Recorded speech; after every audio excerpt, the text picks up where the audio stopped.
Halo teman-teman, selamat datang di video yang kali ini. Hari ini kita akan membahas banyak perusahaannya. Sudah lama banget saya nggak membahas video dengan konsep seperti ini. Ini adalah request daripada teman-teman, jadi langsung aja kita melihat 5 perusahaan ini. Saya sudah urutkan dari yang pertama sampai yang terakhir. Dan seperti yang kita lihat, di posisi pertama diduduki oleh MLPL. Lalu yang kedua adalah SCMA. Lalu yang ketiga MARI, lalu yang keempat PNBS, lalu yang terakhir adalah MPPA. Ya, ada 2 perusahaan di sini yang memiliki induk perusahaan yang sama ya. Bisa dikatakan yang satu anak perusahaan, yang satu induk perusahaan. Ya, ini adalah Multipolar dan Matahari Putra Prima ya. Kita akan membahas dari posisi terakhir dulu, yaitu dari anak perusahaannya. Ya, kenapa mereka bisa di posisi terakhir? Pastinya karena fundamental mereka itu kurang menarik. Seberapa kurang menarik kita akan lihat ya. Saya akan bahas dulu dari yang pertama, Matahari Putra Prima Tbk dengan kode emiten MPPA atau kita panggil aja MPPA. Ini induk mereka adalah Multipolar atau yang menjadi juara satu untuk video kali ini ya. Nah, kayak ini ada kepala, ada ekornya. Kita akan bahas ekornya terlebih dahulu. MPPA, dari sejarah mereka terlebih dahulu. Jadi mereka ini adalah perusahaan yang memegang beberapa perusahaan-perusahaan besar ya, termasuk diantaranya Hypermart yang kita pastinya kenal kalau kita ingin membeli belanjaan untuk keperluan sehari-hari. Mengoperasikan gerai toko yang menjual barang-barang sesuai kebutuhan sehari-hari ya, mulai beroperasi secara komersial pada tahun 86. Pada tanggal 31 Desember 2014 dan 2013, perusahaan mengoperasikan toko Hypermart, Foodmart, dan Boston Health and Beauty di 267 dan 222 lokasi di Jakarta dan kota-kota lain di Indonesia ya. Induk perusahaannya adalah MLPL-nya. Nanti akan segera kita bahas. Sebagai pemegang saham utama perusahaan, induk utama perusahaan adalah Ranius Limited. Baik, jadi itulah sekilas tentang MPPA. Sekilas bisnis mereka ini prospeknya cerah banget ya, Hypermart ya. Saya pikir bahwa memiliki Hypermart itu bisa dibilang mereka sudah memiliki pendapatan yang sangat besar. Karena Hypermart itu sangat lengkap dan banyak orang yang belanja di sana. Bahkan hanya untuk membeli seperti keperluan sehari-hari, beras di sana juga ada. Bahkan alat-alat elektronik juga ada. Bahkan laptop, HP juga mereka ada jual, baju-baju. Pokoknya lengkap banget deh. Ya, department store yang mereka miliki itu. Bahkan mereka ini memiliki hubungan dengan Matahari loh. Cuman ya katanya ada dijual berapa ratus juta lembar saham ya, LPPF ya. Jadi mereka menjualnya. But tetap tidak dapat dilepaskan daripada hubungan mereka itu ya. Jadi saya pikir prospeknya cukup cerah, tapi kenapa mereka di posisi terakhir? Ya, kita akan lihat dari pemegang sahamnya terlebih dahulu. Multipolar Tbk memegang 39%. Lalu posisi publik itu 48%. Ya, jadi masih aman. Nah, ini dia. MLPL melepas saham Matahari Department Store MPPF total 1,19 triliun rupiah. Ya, gitu ya. Paling beritanya tentang itu sih, tapi nggak ada berita-berita hukum yang memberatkan perusahaan MPPA secara berat. Selanjutnya kita lihat laporan keuangannya. Ini yang kita tunggu-tunggu. Kita cari tahu penyebab MPPA ini kenapa bisa di posisi terakhir ya. Kita download dulu laporan keuangannya MPPA ini di kuartal kedua. Karena di kuartal ketiga masih belum. Kita download dulu. Ini dia. Lalu kita bandingkan dengan yang LTI bisnis ya, memang banyak sekali merah dan udah nggak pernah bagi dividen kalau kita lihat di sini ya. Kita lihat dulu mata uang pelaporannya dalam bentuk rupiah pembulatan jutaan. Jadi kita kalikan 1 juta. Laba rugi untuk entitas induk sebesar pastinya rugi ya, minus 158 miliar. Wow. PR-nya pasti minus 3 ya. Lalu liquidity-nya juga kurang bagus. Kita lihat hasil lancanya seberapa besar. 1,5 triliun, lalu liabilitas jangka pendek 1,9 triliun. Jadi liabilitas jangka pendek lebih besar, kurang bagus. Turnover-nya memang udah di atas 1M, tepatnya 2,5M, tapi tetap MPPA ini tidak mencukupi standar, 2 standar yang paling penting dari saya, yakni dari PER dan liquidity. Jadi saya taruh di posisi terakhir. Kita lanjut di posisi keempat, ada Bank Syariah yang dari Panin juga. Nah, ini Panin ini terkena dengan kasus suap pajak ya. Jadi saya sangat menghindari grup daripada Panin. Memang beberapa akhir ini kenaikan saham-saham Panin itu cukup banyak ya, banyak yang naik ya, karena ada kabar tentang mereka akan diakuisisi oleh Bank Danamon. Bank Danamon itu sendiri induknya itu adalah Bank MUFG yang dari Jepang ya. Salah satu bank Jepang dengan aset terbesar di Jepang. Malahan yang terbesar loh. Nah, jadi itulah kenapa bank-bank daripada Panin Bank ini sahamnya pada terbang-terbang tuh, karena katanya akan diakuisisi ya. Kita lihat ke depannya bagaimana. Tapi tetap saya masih menghindari saham-saham daripada Panin. Kita akan bahas bank syariahnya ya. Baik, kita bahas dari Bank Panin Dubai Syariah Tbk dengan kode emiten PNBS. Kita langsung aja lihat sejarah daripada bank yang satu ini. Jadi, mereka ini bergerak dalam bidang perbankan umum dan dengan prinsip syariah Islam. Merupakan bagian dari Panin Group yang induk utamanya adalah Panin Investment atau Penin. Prospeknya sih bank sih cukup cerah ya, apalagi bergerak di Indonesia, bergerak di bidang syariah itu masa depannya cukup kuat. Ya, selanjutnya kita lihat pemegang sahamnya dulu. Nah, ini yang agak kurang menyenangkan.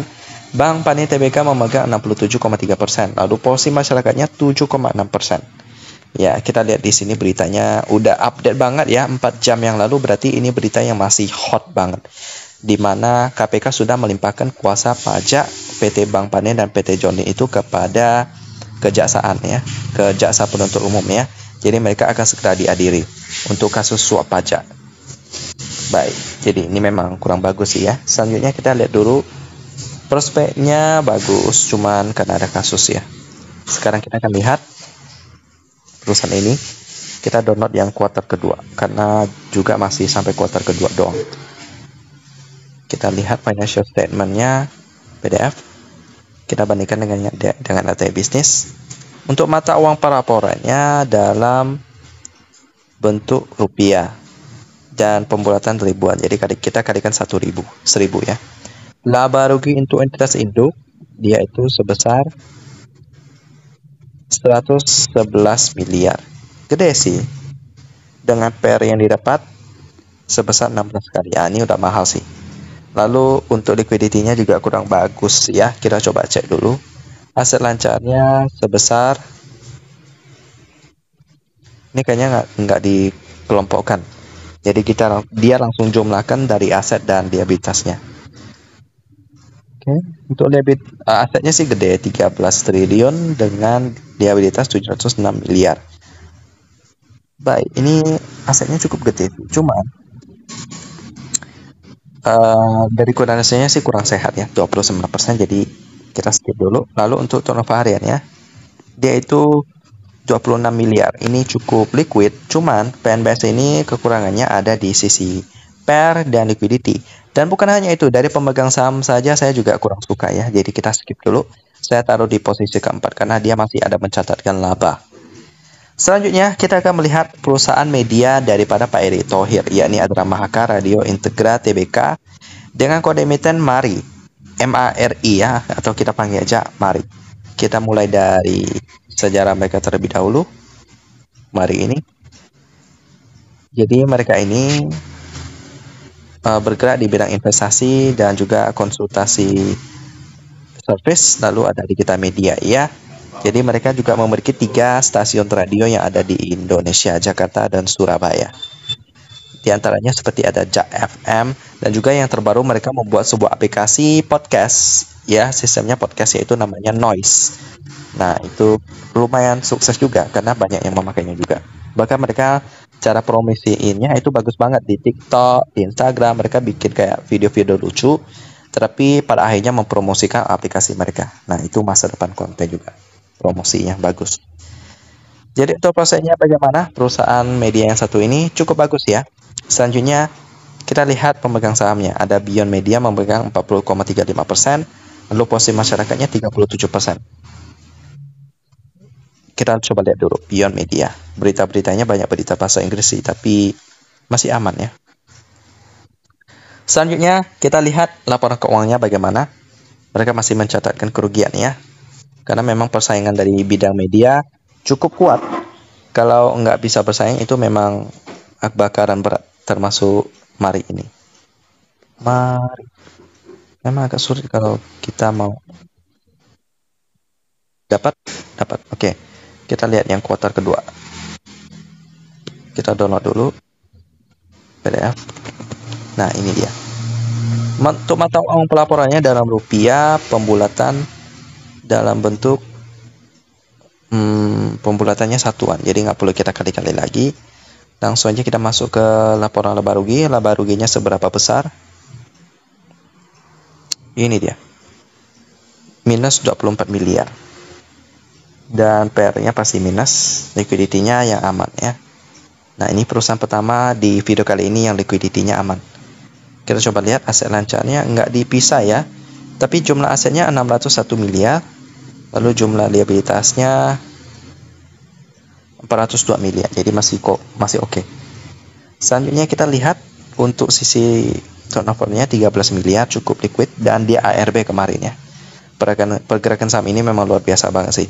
Pernah terbang sampai 570, sekarang udah turun ke 122. Baik. Oke, jadi ini masih belum layak investasi sih. Jadi kita langsung aja lanjut ke posisi kedua sekarang ya.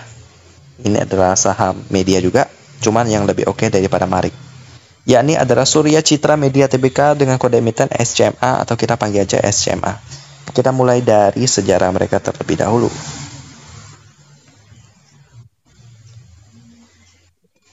Di bagian sekilas tentang perusahaan. Nah, ini dia. Jadi mereka bergerak dalam kegiatan yang berkaitan dengan layanan multimedia ya, termasuk SCTV, lalu ada juga Indosiar. Itu perusahaan-perusahaan yang sudah cukup terkenal ya. Mulai beroperasi secara komersial pada tahun 2002. PT Erlang Mahkota Teknologi Tbk atau EMTK itu adalah induk utama daripada perusahaan ini. Nah, ini untuk prospeknya bagaimana, media ini cukup cerah ya, apalagi mereka ini pemain yang cukup besar, bersaing ketat dengan MNC TV dan juga perusahaan-perusahaan media lainnya ya. Nah, kita lihat pemegang sahamnya dulu. Ada Erlang Mahkota Teknologi Tbk memegang 60%. Posisi masyarakatnya 24%. Ini sih aman ya. Kita lihat dulu ada Mahkota Teknologi Tbk, dari beritanya sih oke-oke aja. Selanjutnya kita lihat dulu laporan keuangannya bagaimana. Nah, udah catat ke pendapatan nih, bahkan mencatatkan apa ya, seberapa besar PR-nya nanti kita akan lihat. Kita lihat dulu kuartal kedua. Kita download. Nah, ini dia. Untuk mata uang pelaporannya dia dalam bentuk rupiah dan pembulatan ribuan, jadi kita kalikan 1000 nanti. Dan laba rugi untuk entitas induknya seberapa besar? 616 miliar. Dengan PR yang didapat 13 kali. Ini masih mahal sih. Liquidity-nya bagus. Kita coba cek. Aset lancarnya sebesar 7,7 triliun. Liabilitas jangka pendek 1,7 triliun. Jadi masih lebih gede aset lancarnya. Nice. Selanjutnya kita lihat turnover hariannya seberapa besar. Pastinya gede ya, karena ini perusahaan gede. Turnovernya 21 miliar rupiah. Baik, jadi PR-nya masih mahal. Sekarang kita lihat juara satunya, apakah juga mahal atau tidak. Kita langsung aja lihat. Multipolar Tbk dengan kode emiten MLPL atau kita panggil aja MLPL. Kita mulai dari sejarah mereka terlebih dahulu. Perusahaan yang satu ini, mereka ini adalah perusahaan investor juga ya. Bergerak di bidang jasa telekomunikasi, industri teknologi informasi, perdagangan umum termasuk jasa impor ekspor. Lalu ada interin sulair, lokal dan retail, pengembangan properti, real estate, jasa manajemen ruang sewa bangunan. Saat ini merupakan perusahaan induk sejumlah anak perusahaan ya, termasuk LPPF tadi yang Matahari Department Store, menjalankan bisnis perdagangan, retail, teknologi multimedia, dan arsip dokumen. Induk perusahaannya dan anak perusahaannya adalah Lanius Limited. Mulai beroperasi secara komersial pada tanggal 4 Desember 1975. Ya, nah ini prospeknya sih cukup terdiversifikasi ya. Selanjutnya kita lihat dulu induknya adalah Inti Anugrah Pratama. Kita cari dulu Inti Anugrah Pratama. Kita masuk ke berita. Kalau kita lihat di sini sih,